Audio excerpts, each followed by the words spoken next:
Rajin mendampingi suami yang menjadi Ketua Umum Partai Solidaritas Indonesia Kaisang Pangarep saat masa kampanye di Pemilu 2024, Erina Gudono ternyata dilirik oleh Partai Gerindra untuk didorong maju sebagai bakal calon Bupati Sleman.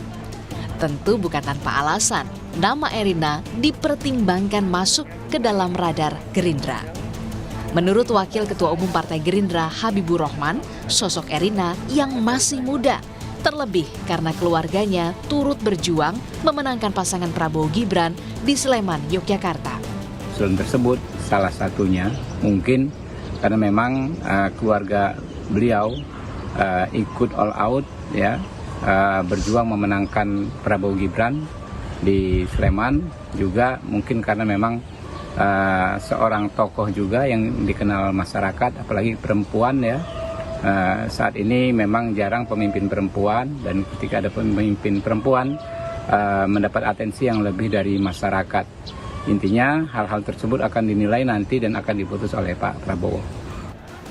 Sementara calon wakil presiden Mahfud MD turut merespon kabar menantu Presiden Jokowi Erina Gudono yang masuk radar Gerindra sebagai calon bupati di Pilkada Sleman. Mahfud mengaku bukan anggota KPU sehingga tak bisa banyak berkomentar soal itu.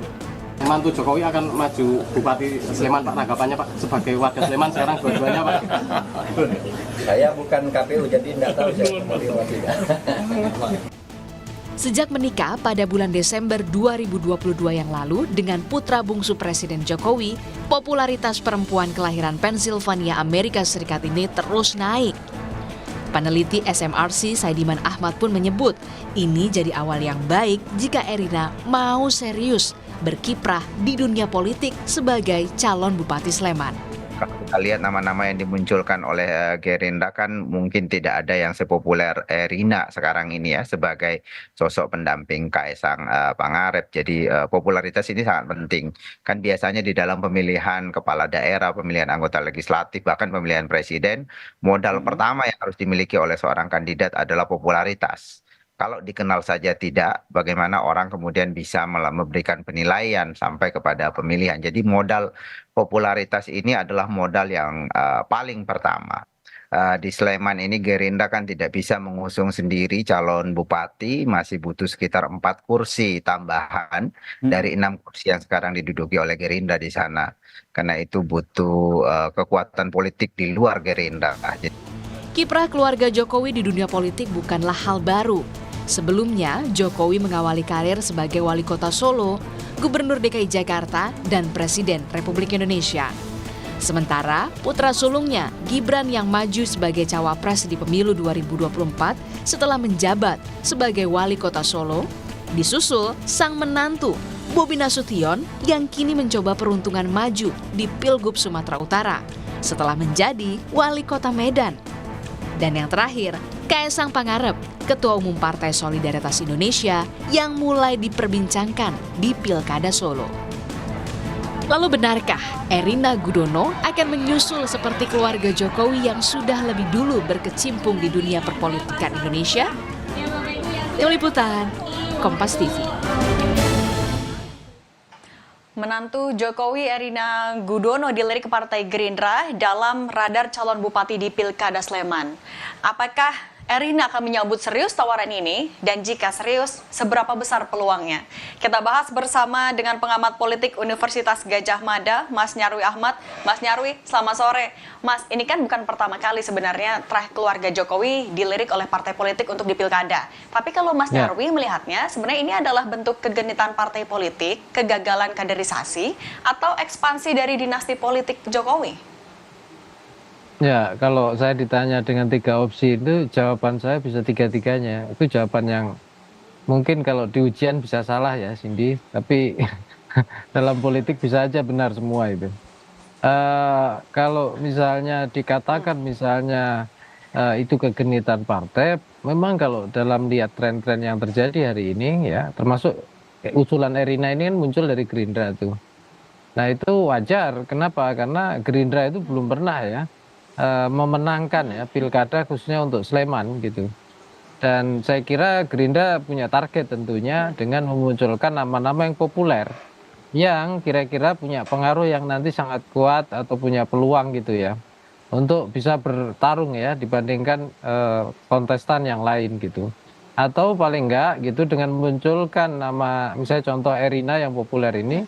Nah, nama-nama kandidat dari Gerindra yang lain juga bisa makin populer. Paling enggak apa yang disampaikan Gerindra itu menjadi perhatian gitu. Itu satu. Kalau yang kedua misalnya, kalau itu dikatakan apa namanya kaitannya dengan tadi ya, misalnya dinasti politik Jokowi ekspansi ya. Ya faktanya memang juga demikian gitu. Pak Jokowi itu saya kira itu presiden yang paling berhasil ya membangun dinasti politik pasca reformasi.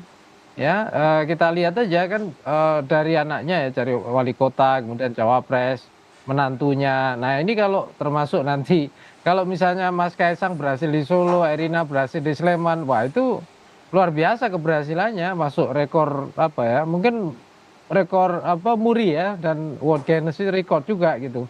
Jadi kalau ditanya gitu tadi ya, kalau yang ketiga misalnya, apakah itu kegagalan partai politik? Kalau itu saya kira belum tentu ya, karena begini, kita harus lihat dua teori di situ. Kalau bicara teori yang normatif, memang iya, idealnya partai politik ini ya artinya kader-kader dia dong kan gitu.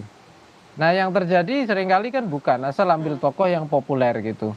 Tapi faktanya partai-partai politik ini kan juga akarnya kurang kuat di tengah masyarakat, sehingga dia beradaptasi. Nah, cuma cara adaptasinya ini yang seringkali gitu ya, kurang ideal atau bahkan dianggap merugikan prinsip-prinsip demokrasi gitu. Sebenarnya ya, Cindy ya, kalau usulan nama Erina itu tidak ada masalah, artinya bagus-bagus saja. Cuma kalau itu sumbernya dari elit gitu ya, bukan dari masyarakat, bukan dari tadi kan katanya representasi anak muda, bukan dari anak muda sendiri. Nah, itu yang saya kira akan menjadi kendala gitu ya. Kalau katakanlah Erina itu kontribusinya real di tengah masyarakat Sleman, apa saja yang sudah selama ini dilakukan dan itu ditunjukkan.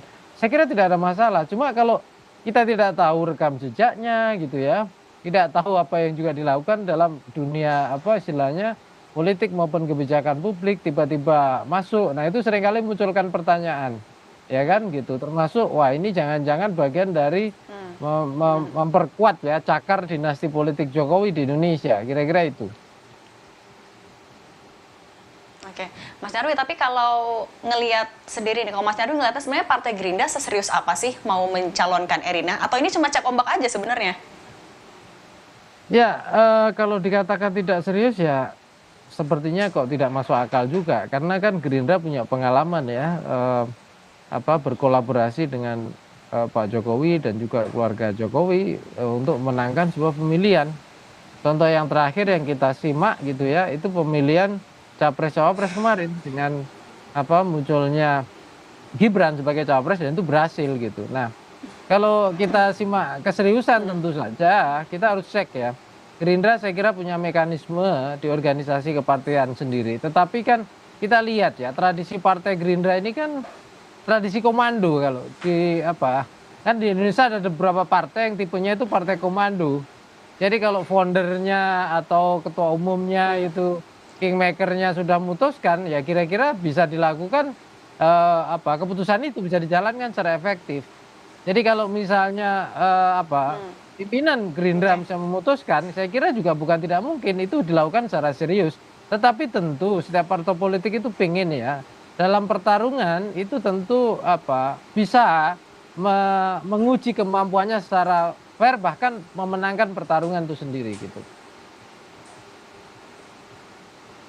Oke, Mas Nyarwi, tapi kalau misalnya Erina kemudian serius juga nih mau terjun ke Pilkada Sleman, sebenarnya kansnya akan seberapa besar? Ya kalau itu harus dilihat dulu, dicek dulu ya sini ya. Maksud saya kita kan belum tahu datanya ya, misalnya seberapa popularitas di Sleman. Kalau di nasional saya kira udah populer ya. Terus kemudian di segmen-segmen apa misalnya diterima gitu ya. Terus masuk hal-hal apa saja yang membuat dia tidak diterima. Saya kira kita belum melihat. Tetapi overall kalau kita lihat ya peluang itu selalu ada ya, Cindy ya. Hanya saja gitu tadi kan dikatakan misalnya Pak Habibur Rahman tadi di awal misalnya perempuan gitu ya, itu juga salah satu menarik ya, salah satu identitas politik yang menarik. Tetapi pernah juga di Sleman calon bupati perempuan itu juga gagal gitu. Misalnya begitu. Berkali-kali gitu. Artinya perempuan itu tidak cukup gitu ya. Kemudian anak muda seperti itu. Di Sleman memang sepertinya setahu saya belum ada juga ya yang anak muda. Tapi banyak para politisi senior justru yang bertarung gitu. Dan beberapa kali ya memenangkan pertarungan juga. Tapi saya kira gini ya. Memang ada banyak variabel ya. Satu variabel partai sendiri seberapa itu kemudian serius mencalonkan, karena kita tahu banyak tokoh yang popularitas elektabilitas rendah tapi partainya serius juga bagus prospeknya gitu. Yang kedua juga saya kira juga masyarakat ya. Tentu masyarakat di Sleman ini cukup unik ya. Ada komunitas intelektual juga ada, komunitas menengah juga ada, bawah juga ada, lengkap gitu. Anak muda juga ada dengan berbagai karakteristik. Saya kira ini juga menjadi tantangan ya, sebagai pasar politik tentu Sleman lebih complicated ya, lebih banyak hal yang dan lebih menantang tentunya. Tapi kalau misalnya itu dicalonkan serius sama Gerindra dan menang, saya kira itu record istilahnya prestasi dinasti politik Jokowi yang luar biasa juga itu. Kira-kira itu. Oke, Mas Oke, artinya sebenarnya tokohnya nggak masalah, tapi asal berasal dari aspirasi publik. Mas Nyarwi Ahmad, terima kasih banyak waktunya untuk Rumah Pemilu. Sehat selalu. Ya.